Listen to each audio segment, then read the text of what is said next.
So we are here, but for now I'm not feeling pain. I'm just okay. I don't know. I hope it just remain like this and not just see my baby. I've cried my life out.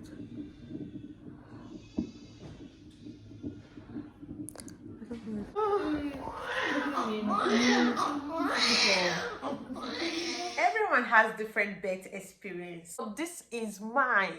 And welcome back to my YouTube channel. My name is Esther. If you don't know, now you know so. Without too much time, let's get right into the video. I'm going to start from October 26, 2022. Okay, so October 26, 2022, I was actually 36 and 4 days with pregnant. Of course, that was not my due date. My due date was literally November 12.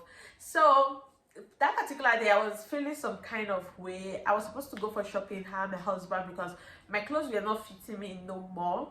But when we went for the shopping, I was feeling so down and I was forced. I literally did not buy nothing that particular day. I was forced to actually come back home.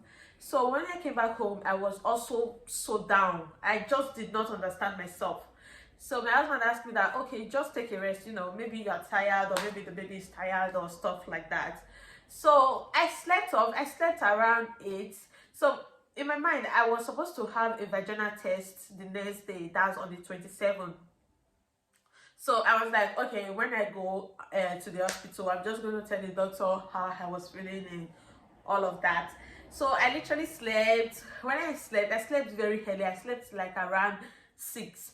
Then around 1 a.m. midnight, I woke up and it was like I want to pee. Then when I got up, I actually went to the toilet. Before getting to the toilet, guys, the pee started coming out. Like I started peeing in my body. And at a point, I had to pause and be like, Esther, are you really peeing in your body? Has it gotten to that?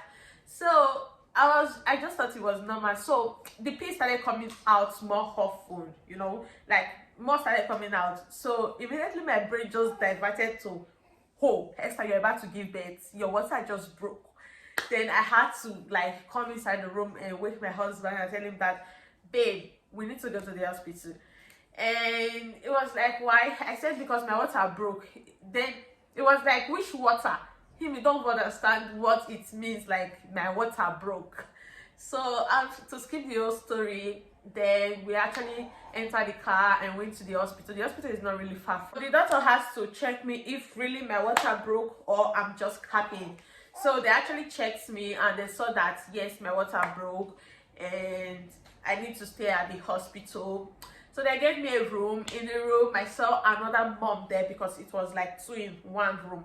I saw another mom there, so she already had a baby. And she was like just gisting me how, you know, labor is and everything. Note, guys, at this point, I was not feeling any pain, like no pain at all.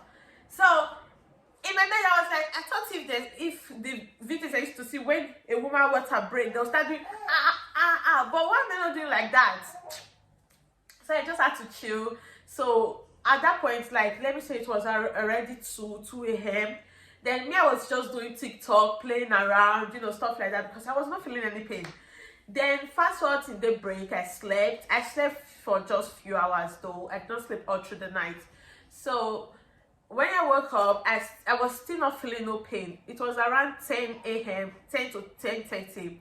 The doctor came and he checked, first of all, he checked me, my blood pressure, everything. They checked like if I'm dilated enough or whatsoever.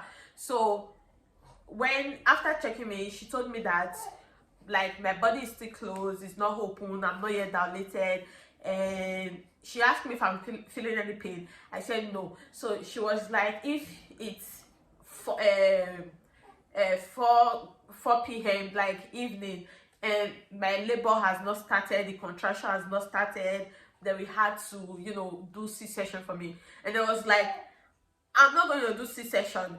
So she was like, no, if you get to that time, you literally don't have a choice, because once the water break, it takes 24 hours for the baby to survive inside there without no water. Then I was looking at her because, of course, I don't want to do C-section. Then she left after staying at home. So inside deep me, I just had the mind that I'm not going for C-section. I want to give birth to this baby naturally. This has always been my prayer since the very first day I found out I was pregnant. I want to experience natural birth. So fast forward to, I was just there. I started jumping, like started running, jumping, you know, for the level to start according to what I was seeing on the internet. So few minutes from there, the pain was coming little by little. Like if you're a mother, you know this part. When the pain starts, it will start going like this, like this, like this, like this. So the pain was coming. Me that used to jump before, I sat down calm because my pain was coming little by little. Then when the doctor came, she noticed that my mood changed because at first I was very active. Then at this point, I was down a door and stuff like that. So she actually checks me and she was like, okay, it's about to happen. So they left me there, they checked me and they were like, everything is okay. So this pain actually starts by, they said they were going to do the whole thing by 4, but my pain actually starts a few minutes to 4, like past 3, something like that. Then when it was literally like almost 9 or past 9 in the evening, guys, it was like I was about to run mad. Like I don't even know how to express this pain with my mouth. I'm not just like, if you're a mother, you know what I'm saying.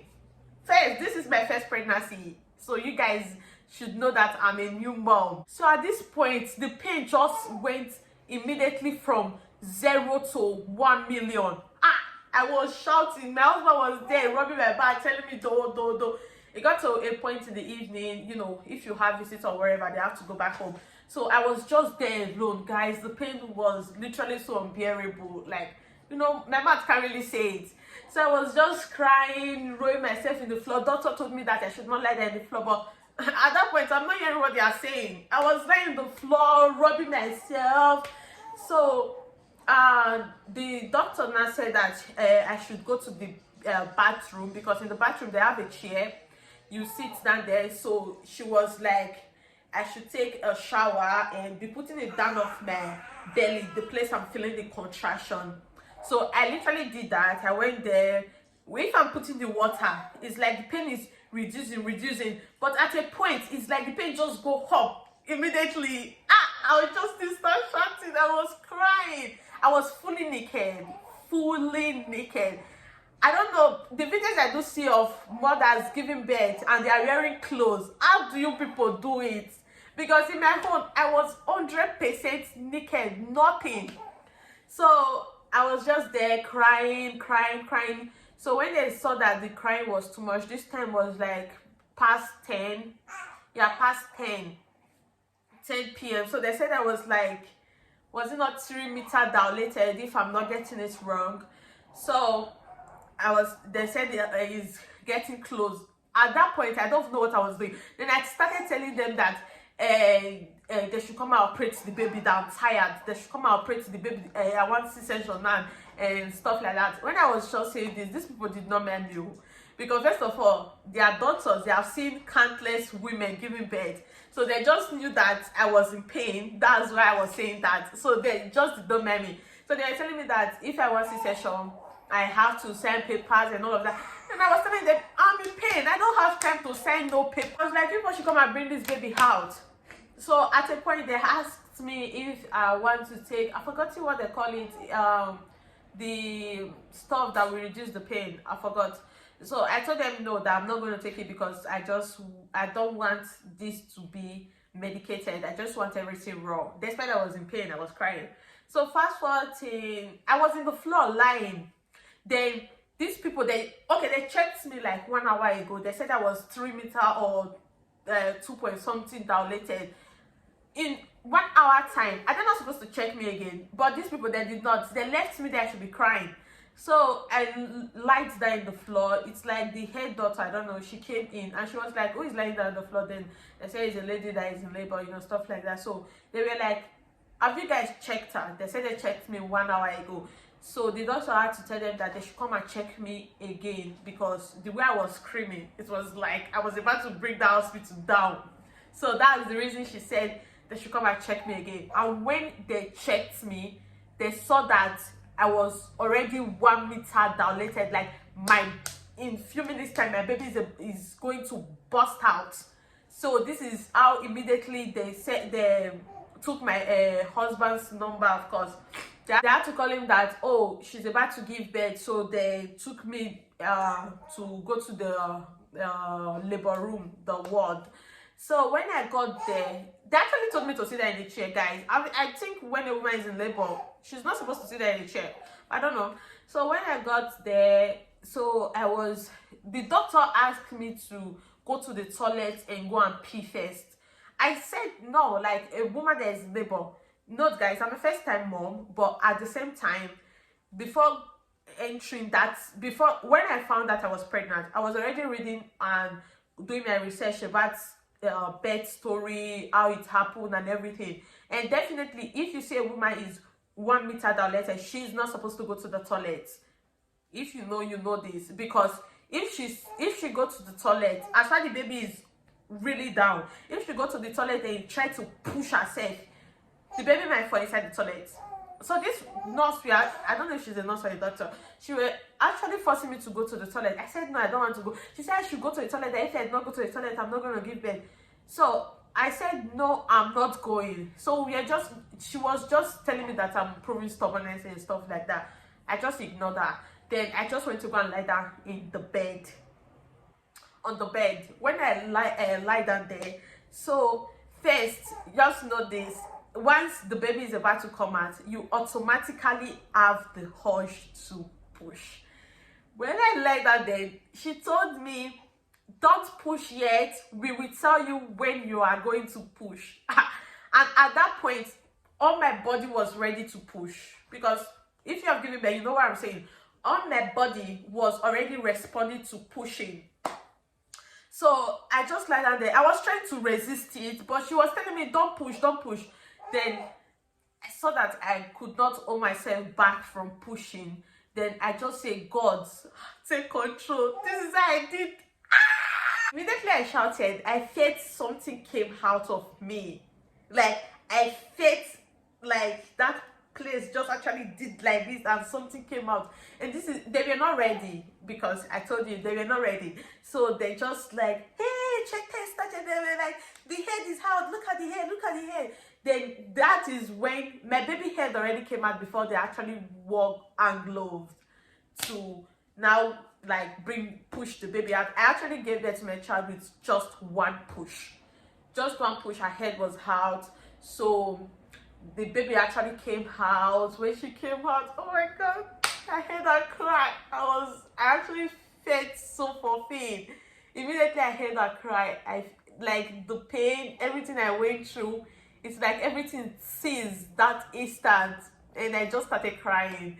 Then they gave me the baby, and actually I saw, because as I explained, the way I gave birth, I actually pushed with full force.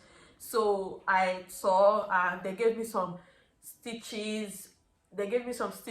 Skip forward, I saw my baby. I was so happy, and yeah. So that was after the stitches and everything. Skip forward to, after giving birth, you need to stay in the hospital for 3 days. So on Sunday, when I gave birth on Thursday night, oh sorry, my baby came out 11:08.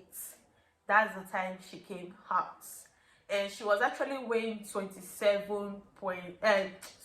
She was weighing 2.7. That was a kilo. I gave birth to her at 37 weeks and 5 days. So skip forward to, I gave birth on Thursday night. Then on Sunday I was supposed to go home. Then before going home, they had to check your body if everything is okay, like inside there.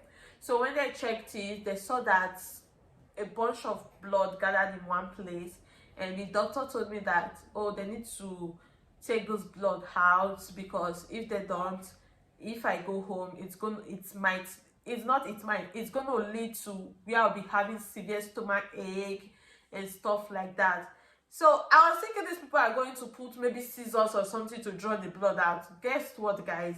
They actually as I said, I got stitches when I gave birth to my girl, and I was already healing from that. And these people actually had to lose there again and bring out the blood and stitch it. Imagine you just gave birth 3 days ago with stitches, and later they had to tear it again and bring blood out and stitch it. That was, the healing process was no joke. Even my baby turned 5 months yesterday, but in today, if I'm laughing too hard or I just sneeze, I still feel the pain down there. But it's all worth it, you know. I'm grateful that God actually gave her to me, because she's the best thing that ever happened to me, and I love her so much. Yeah guys, that's it for my birth story. If you like this video, give it a thumbs up, and if you're a mom, I want to know your birth story at the comment section. Try to brief it and tell me your own experience, because I want to know. I love you guys, and see you guys in my next video.